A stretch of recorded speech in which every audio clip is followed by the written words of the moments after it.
Jaya Nityananda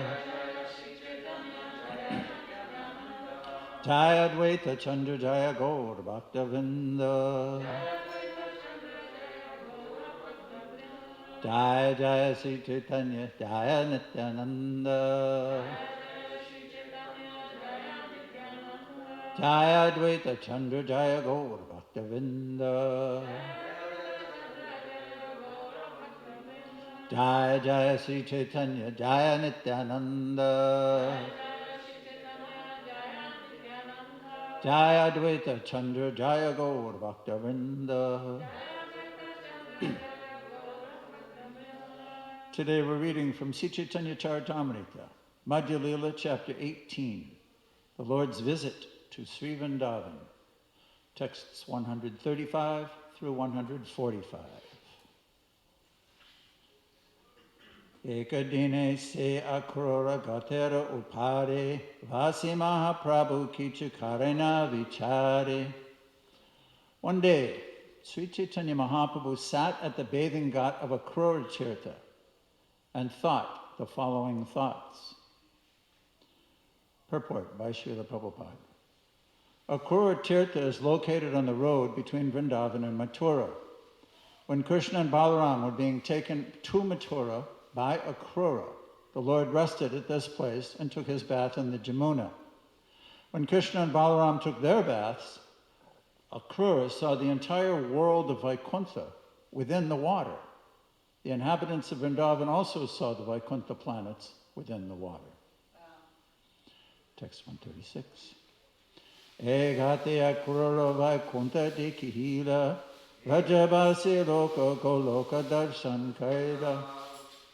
Sri Chaitanya Mahaprabhu thought, at this bathing place, Akrura saw Vaikuntha, the spiritual world, and all the inhabitants of Braj saw Goloka Vrindavan. Eta bhali jnapa dhira jalera upare, dubiyara hile prabhu jalera vitare. While considering how Akrura remained within the water, Sri Chaitanya Mahaprabhu immediately jumped in and stayed underwater for some time. Deki Krishna dasa kandi pukara koila bhattacharya singhashi prabhura utkaila.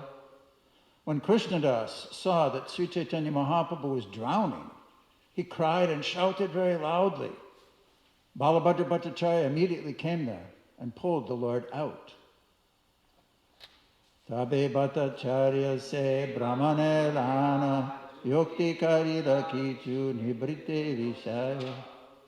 After this, Balabhadra Bhattacharya took the Sanodiya Brahmin to a secluded place and consulted with him. Ajiyami achirano utailun prabhure vrindavane dubena yadi ke utpapetane. Balabhadra Bhattacharya said, since I was present today, it was possible for me to pull the Lord up. However, if he starts to drown at Vrindavan, who will help him? This is because when he went to Vrindavan, he was alone. His associates generally didn't travel with him when he made that trip. Lokara sanghata ara nyamantantrera jaljala nirantara visha prabhura nadikiya bhala. Now there is a crowd of people here, and these invitations are causing so much disturbance. In addition, the Lord is always ecstatic and emotional. I do not find the situation very good. Vrindavana hoite yadi prabhura kadiye tabe mangala haya e bhala yukti hai. It would be good if we could get Sri Chaitanya Mahaprabhu out of Vrindavan. This is my final conclusion. Viprakahe prayage prabhulana yai Gangatire pataya tabe shukapai. The Sanodiya Brahmin said, oh, let us take him to Prayag and go along the bank of the Ganges. It will be very pleasurable to go that way. Sorokshetra agayana kari ganga snan se pate prabhulana kariya payam. After going to the holy place named Sorokshetra and taking bath in the Ganges, Let us take Sri Chaitanya Mahaprabhu that way and go. We can do this one together. Maga masala gila ebe hadi yaye.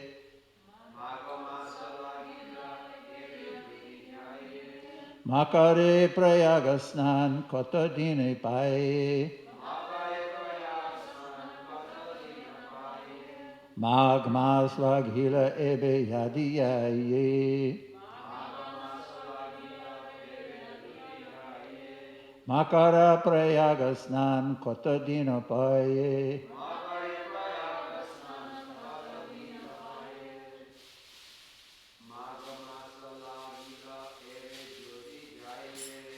Maga masala gila ebe yadiyaye.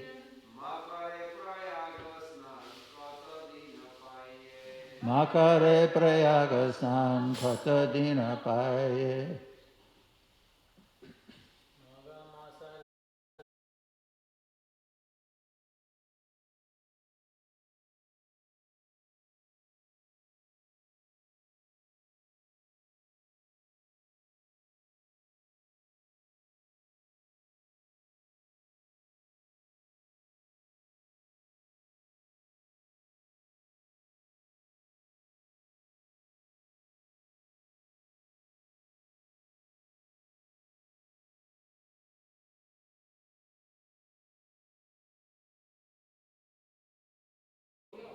Makare, during the Makara Sankranti,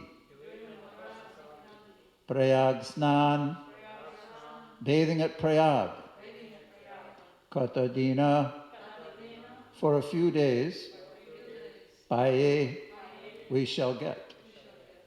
Translation. It is now the beginning of the month of Magh. If we go to Prayag at this time, we shall have an opportunity to bathe for a few days during Makara Sankranti. Please repeat.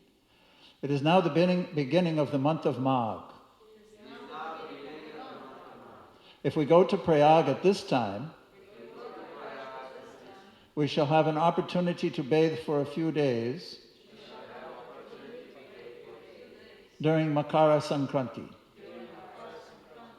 Purport by Srila Prabhupada. Bathing during the month of Magh at Magh Mela still takes place. This has been a very old Mela or assembly from time immemorial. It is said that the Lord, in the form of Mohini, took a bucket of nectar and kept it at Prayag. Consequently, Magh Mela has been observed, and there is an assembly of holy men there every year. Every 12th year, there is a Kumbh Mela, a great festival, and all the holy men from all over India assembled there. The Brahmin wanted to take advantage of the Magh Mela and bathe there. Bathing at the confluence of the Ganges and Jamuna near the fort in Allahabad, Prayag, is mentioned in the revealed scriptures. Maghe masi gamisyanti Ganga Jamuna sangamam kavyam sata sahasrasya samyagatam chadyat param prayage magamase vai tayam snatasya stat palam. If one goes to Prayag and bathes at the confluence of the Ganges and Jamuna in the month of Magh, he attains the result of giving hundreds and thousands of cows in charity. Simply by bathing there for 3 days, he attains the results of such pious activity. Because of this, the Sanodiya Brahmin was very eager to go to Prayag and bathe.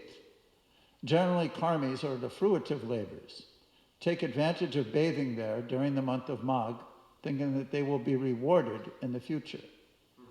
Those who are situated in devotional service do not very strictly follow this karma kandiya process. Om Gyanantimiram Dasya Ginandana Shalakaya Chakshurun Militam Gena Tasmai Sri Gurave Namaha. I think that last sentence, reading it back now, I read it a while back when we first got the assignment, kind of inspired me to go in a little bit different direction than the Magh Mela and Kumbh Mela. Those who are situated in devotional service do not very strictly follow this karma kandiya process. So I started to meditate on why Chaitanya Mahaprabhu fainted. That part of this section. It's kind of like a puzzle, the way that I'm going to present it. If you know, when you get a puzzle, you get the box, and there's all these little pieces, and you put them on the table, and then slowly but surely you bring the different pieces together, and gradually it forms the picture of that the puzzle makes. So what I'm going to do is put together different pieces from different places, creating the picture which describes clearly how and why Chaitanya Mahaprabhu fainted. So these are different readings and quotes from different places, but it all is these pieces to the puzzle. So I want to start with the description of Krishna and Balaram traveling with Akrura and stopping at this place where this event took place. I told you that when I was studying, researching, first the holy Dham of Vrindavan, ISKCON didn't have parikramas at that time. So I used to go pretty much by myself to a place and spend a day or two. And it's so nice to go to a place where Krishna performed a pastime, where Chaitanya Mahaprabhu performed his pastime, and just absorb yourself in that pastime. So that's what we're doing here. Let's start with Akrura and his trip, his bringing the boys on his chariot just after they had left Nandagram, which in itself is a heartrending pastime, where Krishna's leaving with the Balaram and Akrura on the chariot, and everybody's trying to stop him. But now, this is moments after that, sometime after that, maybe hours as they traveled on the chariot. The Lord, accompanied by Akrura and Balaram, drove the chariot at a great speed toward the banks of the Jamuna. Simply by taking bath in the Jamuna, anyone can diminish the reaction of his sinful activities. Both Krishna and Balaram took their baths in the river and washed their faces. After drinking the transparent, crystal clear water of the Jamuna, they took their seats again on the chariot. The chariot was standing underneath the shade of big trees, and both brothers sat down there. Akrura then took their permission and also took bath in the Jamuna. According to the Vedic rituals, after taking bath in the river, one should stand at least half submerged and murmur the Gayatri mantra. While he was standing in the river, Akrura suddenly saw both Balaram and Krishna within the water. He was surprised to see them because he was confident that they were sitting on the chariot. Confused, he immediately came out of the water and went to see where the boys were. And he was very surprised to see that they were sitting on the chariot, as before. When he saw them sitting on the chariot, he began to wonder whether he had actually seen them in the water. He therefore went back to the river. This time he saw not only Balaram and Krishna there, but many of the demigods and all of the siddhas, charnas, and gandharvas. They were all standing before the Lord, who was lying down. He also saw the Seshanaga with thousands of hoods.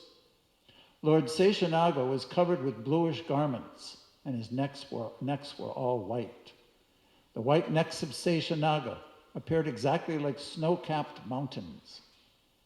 On the curved lap of Seshanaga, Akrura saw Krishna sitting very soberly, with 4 hands. His eyes were like reddish petals of a lotus flower. In other words, after returning, Akrura saw Balaram turned into Seshanaga, and Krishna turned into Mahavishnu. He saw the 4-handed Supreme Personality of Godhead smiling very beautifully. He was very pleasing to all and was looking toward everyone. He appeared beautiful with his raised nose, broad forehead, spread up ears, and reddish lips. His hands were reaching down to his knees, were very strongly built. His shoulders were high, his chest very broad and shaped like the conch shell. His navel was very deep, and his abdomen was marked with 3 lines. His waist was broad and big, resembling the hips of a woman, and his thighs resembled the trunks of elephants. The other parts of his legs, joints, and the lower extremities were all very beautiful. The nails on his feet were dazzling, and his toes were beautiful as the petals of a lotus flower. His helmet was decorated with very valuable jewels. There was a nice belt around his waist, and he wore a sacred thread across his broad chest. Bangles were on his hands, armlets on the upper portion of his arms. He wore bells on his ankles and possessed dazzling beauty, and his palms were like the lotus flower. He was still more beautiful with different emblems of the Vishnu Murti, the conch shell, club, disc, and lotus flower, which he held in his 4 hands. His chest was marked with particular signs of Vishnu, and he wore the fresh flower garlands. All in all, he was very beautiful to look at. Akrura also saw that his lordship was surrounded by intimate associates like the 4 Kumaras, Sanaka, Sanandana, Sanat Kumar, and other associates like Sunanda and Nanda, as well as the demigods like Brahma and Lord Shiva. The 9 great learned sages were there, and devotees like Prahlad and Narada were engaged in offering different prayers to the Lord with clean hearts and pure words. After seeing the transcendental personality of Godhead, Akrura immediately became overwhelmed with great devotion, and all over his body there was transcendental shivering. Although for a moment he was bewildered, he retained his clear consciousness and bowed down his head before the Lord.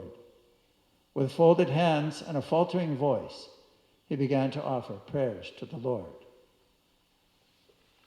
Yesterday in Bhagavad Gita, for those who've studied Bhagavad Gita, it's a slow burn, progressive text. Krishna starts, the beginning text, beginning chapter more or less describes the atmosphere. And then in the second chapter, Arjuna becomes bewildered, and Krishna starts to instruct him slowly, ever so slowly. And there's 3 words all used in the progressive teachings in Bhagavad Gita. The beginning is Guya. I'll tell you confidential knowledge. Guya means kind of like hidden, like in a cave. Guya. Guya. Then as he progresses further on, Gutara, more confidential. And finally, at the end, Guyatamam, I'll instruct you the most confidential knowledge. Because Krishna is unlimited. Nothing stops, nothing plateaus. It can always go deeper and deeper. So, in this meditation, in this description of Krishna and Balaram becoming Seshanaga and Mahavishnu, there are Guya, Guyatara, and Guyatamam understandings of what's going on. One of the, especially in Gaudiya Vaishnava tradition, our acharyas, and following the example of Sri Chaitanya Mahaprabhu or glorifying his pastimes, he is Krishna, wanting to understand the mood of Srimati Radharani, and therefore he invented to fulfill 3 desires: to understand the glory of Radharani's love, the wonderful qualities in him that she alone relishes through her love, and the wonder and the pleasure she feels when she experiences the sweetness of his love. So he's taking the mood of Srimati Radharani. So now we're with Chaitanya Mahaprabhu at Akrura Ghat, meditating on this pastime.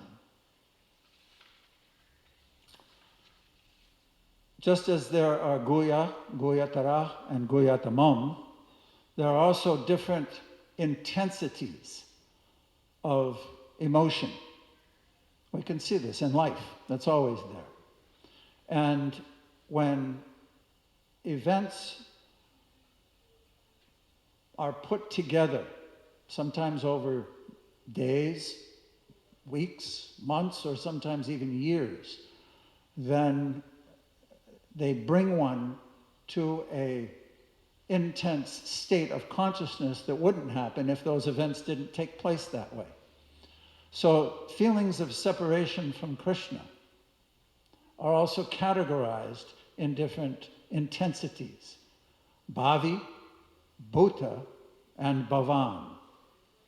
Bhavi Viraha is when one starts to feel separation from Krishna, although he's not actually separated. And the example is given when Akrura came to Nandagram with the message from Kamsa, that invitation from Kamsa, you come to Mathura and you engage in this wrestling match. I know you boys like to play in the forest, so you come. Although he had ulterior motives, he sent Akrura to bring Krishna and Balaram. So that night when Akrura arrived, everybody in Vrindavan heard the news that the next morning Krishna and Balaram would be leaving in the chariot with their uncle to go to Mathura. And they felt bhavi viraha. They felt a sense of separation from Krishna. And of course, after he left, day by day went by, and still he didn't come back. So as that fire burned in their hearts, bhuta viraha manifested. Bhavi, bhuta. But the most acute intensity of feelings of separation, of course, took place that next morning when Krishna and Balaram got on the chariot and were leaving. Before their very eyes, they dove under the chariot wheels, they held on to they cried, they tried to stop him with everything they had, but the chariot disappeared. Now it's described also by Vishwanath Chakravarti Thakur that at the time of Krishna's appearance in the prison house of Kamsa with Devaki and Vasudeva, that Krishna manifested his four arms. So he was four-handed Krishna, manifesting before Devaki and Vasudeva. Then he became two-handed, and Vasudeva took him across the river. While he was carrying the baby across the river, he fell out of the basket and into the Jamuna. And one of the commentators say that at that time, Vasudeva Krishna merged with Krishna from the two-handed Krishna, Swayam Rupa, and therefore got back into the basket and was brought to Vasudeva, to Nanda Maharaj's house. Another description is that Yasoda, simultaneous to the time that Devaki gave birth in Kamsa's prison house, Yasoda in Goloka, Gokula, also gave birth to Krishna, two-handed Krishna. But she didn't know she gave birth to a boy and a girl. When Vasudeva came in the middle of the night, under the cover of Yoga Maya, everyone was sleeping. He took the baby and put it on the bed, and that baby that baby Krishna that he brought merged with the Krishna that had already been born of Yasoda, and then took the baby girl. So let us read from Chaitanya Charitamrita, Lord Chaitanya's descriptions of these different forms, another piece of the puzzle that we're formulating, how the Lord's forms manifest, and how each of them have different natures, bodily features, characteristics, and emotions, just like different people do, but they're all the same person. These are some nice verses as an introduction to this section I'm going to read from Madhya Lila. If you want to put it up, Pran, I don't know if everybody wants to read. I'm going to read from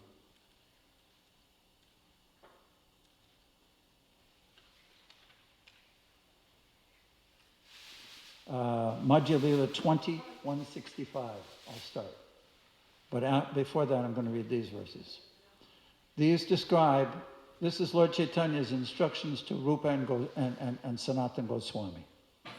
Sarva Adi Sarva Amsi Kishora Sekhara Chirananda Deka Sarva Shaya Sarveshvara. Krishna is the original source of everything and the sum total of everything. He appears as the supreme youth, and his whole body is composed of spiritual bliss. He is the shelter of everything and master of everyone. Isvaraha Paramaha Krishna Satchidananda Vigraha Anadir Adir Govinda Sarvakarana Karanam. Krishna, who is known as Govinda, is the supreme controller. He has an eternal, blissful, spiritual body. He is the origin of all. He has no other origin, for he is the prime cause of all causes.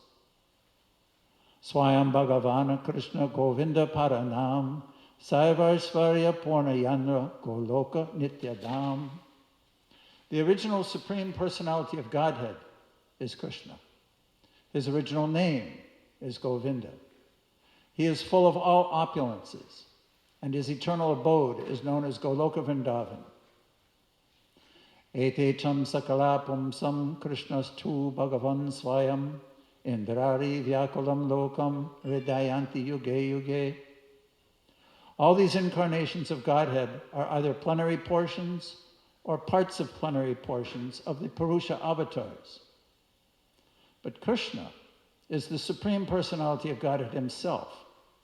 In every age, he protects the world through his different features when the world is disturbed by the enemies of Indra.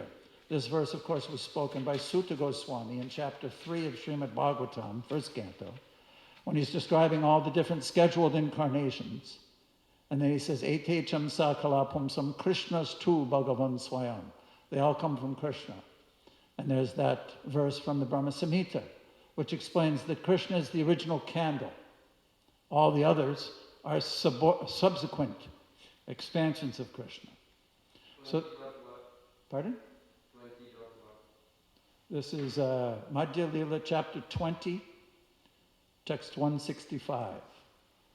The Lord instructs Sanatana Goswami. And this is specific to our puzzle, explaining what's going on as Krishna is leaving Vrindavan, which he never does.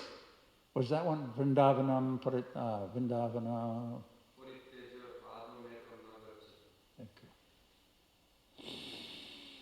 Swayam Rupa, Tare Katma Rupa, Aveshanam, Patame Tina Rupe, Rahene Bhagavan. The Supreme Personality of Godhead exists in three principal forms: Swayam Rupa, Tad Ekatma Rupa, and Avesha Rupa. Text 166. Swayam Rupa, Swayam Pakas, Dui Rupe Spurti, Swayam Rupe Eke Krishna Vraje Gopa Murti. The original form of the Lord, the Swayam Rupa, is exhibited in two forms: Swayam Rupa and Swayam Prakas. In his original form as Swayam Rupa, Krishna is observed as a cowherd boy in Vrindavan. Text 167. Prabhava Vaibhava Rupe Dvidvida Prakase Eka Vapu Bahu Rupa Yaiche Haila Rase. In his original form, Krishna manifests himself in two features, Prabhava and Vaibhava. He expands his one original form into many, as he did during the Rasa Lila. Mahisi Vivahe Haila Bahu Vida Murti Prabhava Prakasa E Shastra Parasiddhi. When the Lord married 16,108 wives at Dwarka, he expanded himself into many forms. These expansions and expansions in the Rasa dance are called Prabhava Prakas, according to the directions of the revealed scriptures. Sobarya Adi Praya Se Kaya Vyuhanaya Kaya Vyuhe Hoila Nandera Vishmaya Nahaya. The Prabhava Prakas expansions of Lord Krishna are not like the expansions of the sage Sabari. Had they been so, Narada would not have been astonished to see them. Chitam Baitarike Ekena Vapusaya Gupat Pritak Griheshu Dvasta Sahasram Stirya Eka Udavadat. It is astounding that Lord Sri Krishna, who is one without a second, expanded himself into 16,000 similar forms to marry 16,000 queens in their respective homes. That was a verse spoken by Narada Muni. And the point being made is that Sabara Muni was a yogi who could expand himself 7 or 8 times, I forget. 50 times. He married 50 women. So he had a wife with each one, but he could only be like a mirror image. He could only do the same thing in each one of the forms. Whereas when Narada saw Krishna, in one house he was playing dice, in another one he was playing with the children, and in another one he was doing household chores. So all of them are all different. Whereas Subbaramuni did the same thing with each one of his wives wherever he was. So if he's talking to one wife, all the other wives have to have the same conversation? Subbaramuni. I think this would investigate. Text 171. Se vapu se akriti pritak yadi bhase bhavavesha bedenam vaivava prakashe. In one form or feature, if one form or feature is differently manifested according to different emotional features, it is called vaibhava prakas. Ananta prakase krishnara nahi morte beda akara varna astra beda nama vibeda. When the Lord expands himself in innumerable forms, there is no difference in the forms, but due to different features, bodily colors, and weapons, the names are different. And there's a quote from the Srimad Bhagavatam 10th canto in the personified Vedas. Anyed cha samskritatmano vibhinat bhitenena te yajanti tvamayastvam vai baho mortyekamotikam. In different Vedic scriptures, there are prescribed rules and regulative principles for worshipping different types of forms. When one is purified by performing these rules and regulations, he worships you, the Supreme Personality of Godhead. Although manifest in many forms, you are one. Text 174. Vaibhava prakas krishnera Sri Balaram Varnamatra Beda Sabha Krishnera Saman. The first manifestation of the Vaibhava feature of Krishna is Sri Balaramaji. Sri Balaram and Krishna have different bodily colors, but otherwise, Sri Balaram is equal to Krishna in all respects. Text 175. Vaibhava prakasa yaiche devaki tanuja dvi bhuja swarupa kabo haya chatur bhuja. An example of the Vaibhava Prakas is the son of Devaki. He sometimes has 2 hands and sometimes has 4 hands. As we know, the pastime I just described, when he first appeared, he showed Mother Devaki and Vasudeva 4 hands and then 2-handed. In Dwarka, sometimes some people see him as 4-handed, but most of the time he's 2-handed. Same person, son of Devaki.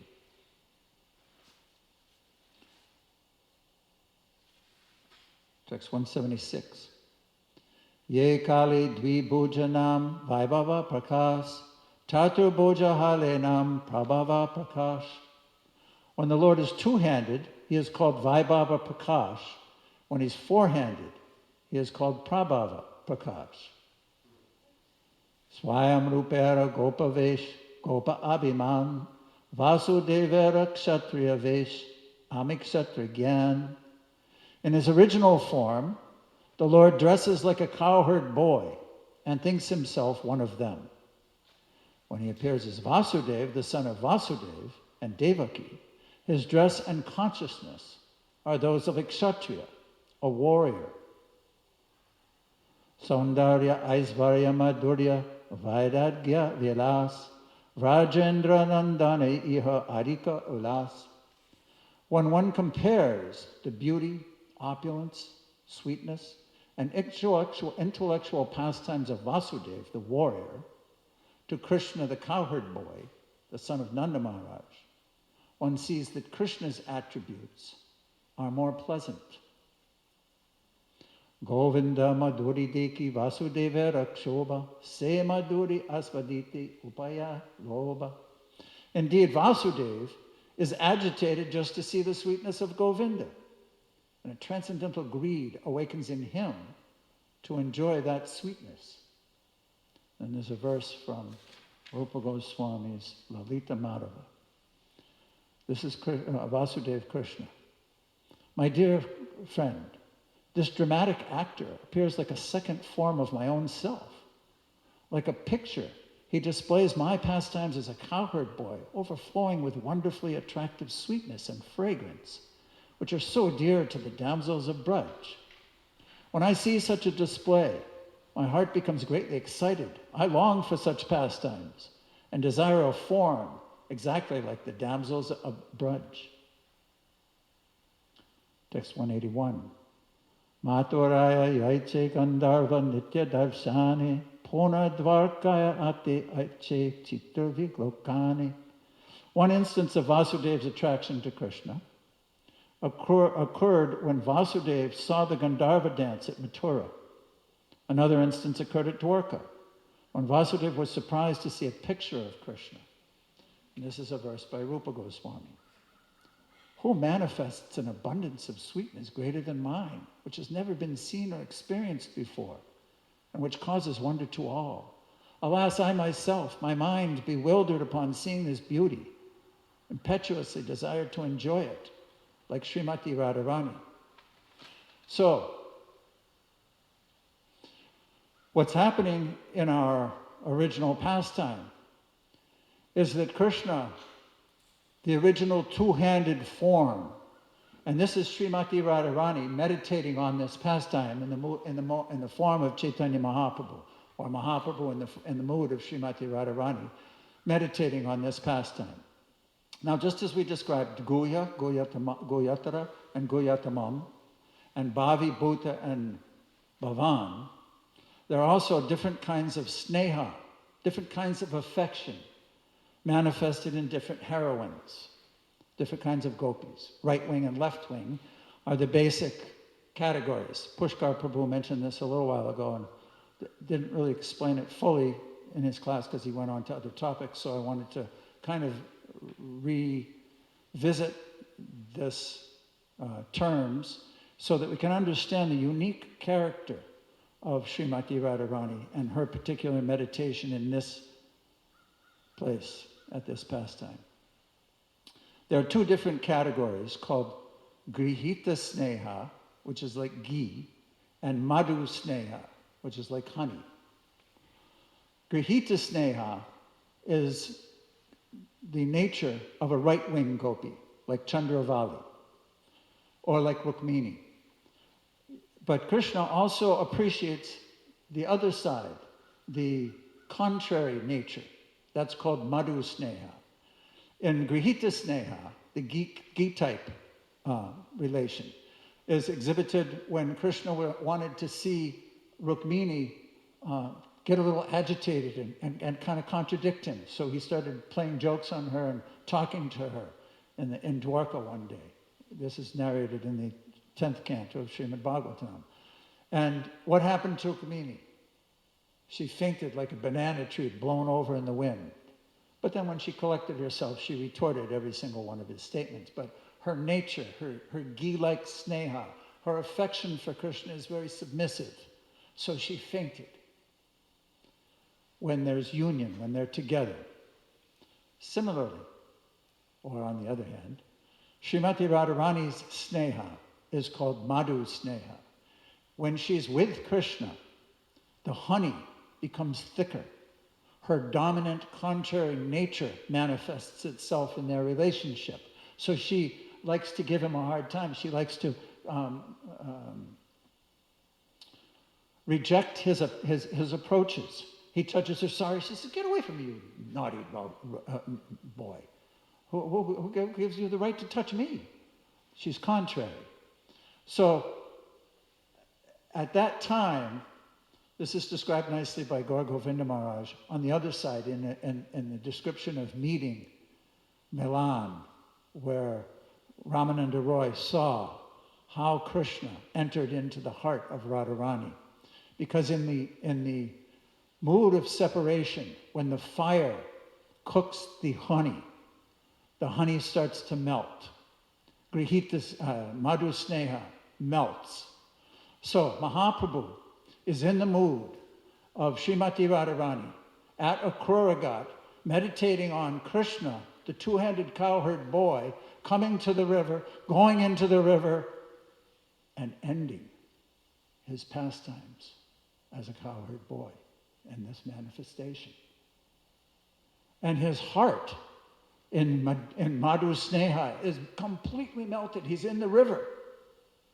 And he fainted. He's drowning.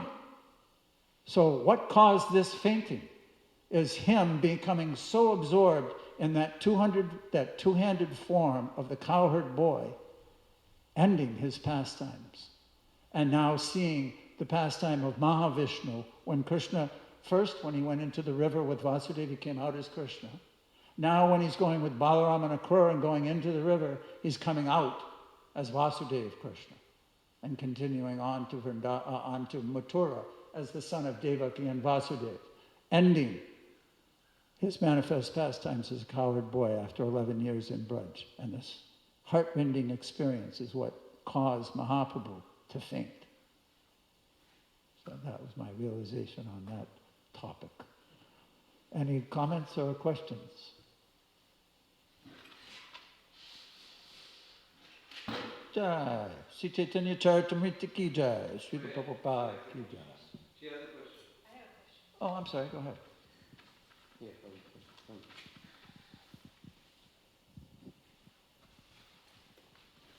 Oh. Thank you for your very nice class. I think we're all just a little bit stunned. That's why there's like no questions right away. That initial statement that you had made,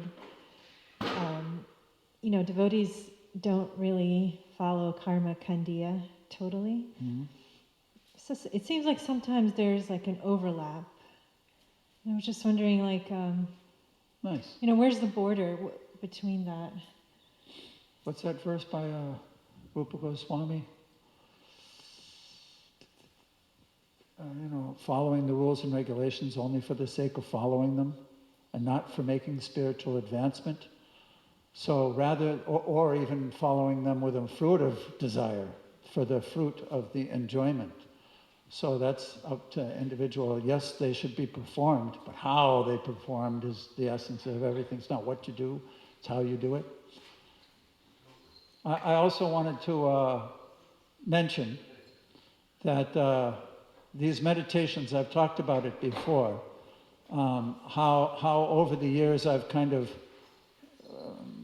crafted a method of meditating while I chant japa on what I'm reading and studying and doing like that.